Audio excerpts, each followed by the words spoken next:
So I want to continue this conversation on the left's weaponization of the federal government and the legal system, and how the Republicans, just having slim control of one chamber, are going to be able to address this issue, which I think is going to affect the 2024 election, without question. Joining me now to discuss this is Congressman Robert Aderholt. He serves on the House Appropriations Committee. He represents the 4th Congressional District of Alabama, also chairs the House Values Action Team. Congressman Aderholt, welcome to Washington Watch. Good to see you. Well, Tony, great to be with you. Thanks for inviting me to be on. Well, you sit on the Appropriations Committee, but you chair the Values Action Team. You know how important these value issues are, parents standing up to speak out about what's happening in our schools, about conservatives simply voicing their frustrations and concerns and not being targeted. Will the Republicans have the ability through the appropriations process to rein in these out-of-control federal agencies?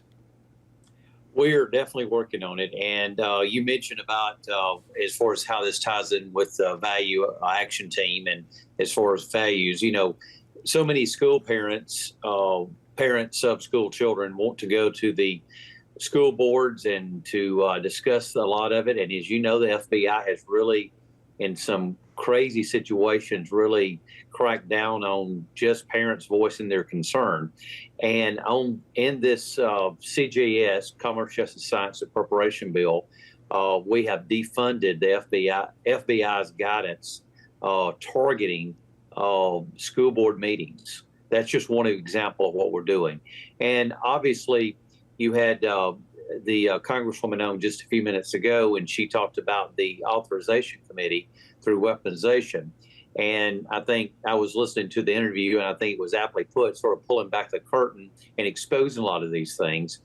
It then allows us on the Appropriations Committee to defund it, because if the Department of Justice doesn't have the money to do these things, then they can't act. And so it's one thing to expose them. It's another thing to take away the money. Obviously, the people at the Department of Justice are not going to work for free. And if you don't have any money for any programs over there, then you're able to stop it. And that's what the goal of defunding a lot of these so-called programs that we've seen under the Biden administration. Other things that we're making sure, language in the appropriation bill says that there has to be FBI interviews have to be recorded. There's protection for federal whistleblowers from retaliation. So very important.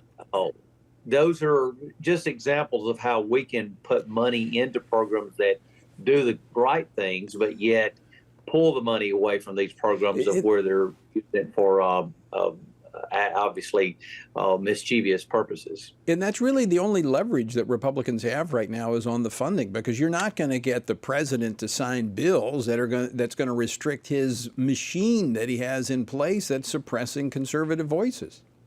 Yeah, no, there's a standalone bill or anything that did this would never pass the Senate right now anyway, and certainly the president wouldn't sign it.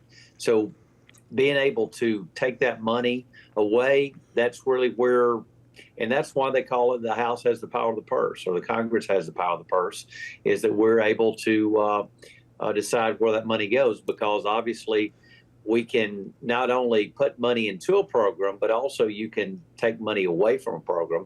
And if a program doesn't have any money, and if employees are not being paid, then they're probably not going to be going to work and doing all these things on a daily basis. So, Congressman Aderholt, this is kind of what the House Speaker Mike Johnson was referring to about, we're going to have a fight, and the fight's coming. As you move these appropriations bills forward, this fight in January and February, these are the type things that he's talking about, real substantive policy changes that come through the power of the purse. Yeah, and let me just say that the new speaker, Mike Johnson, is doing a great job. And I know some people gave him a little bit of grief this week for moving forward with this continuing resolution.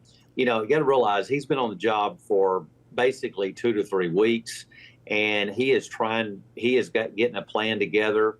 Also, you got to remember that he did get this two-tiered uh, funding mechanism in place so that you don't have a total potential shutdown in January. So you've got some of the subcommittees or some of the committees that will be uh, needing to be funded in January, some in February.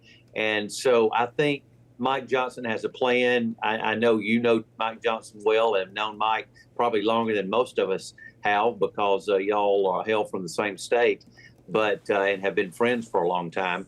But I really think that he does have a plan, and we've got to give him a little bit of time to work on this. And so I'm couldn't be happier with Mike Johnson as our new speaker.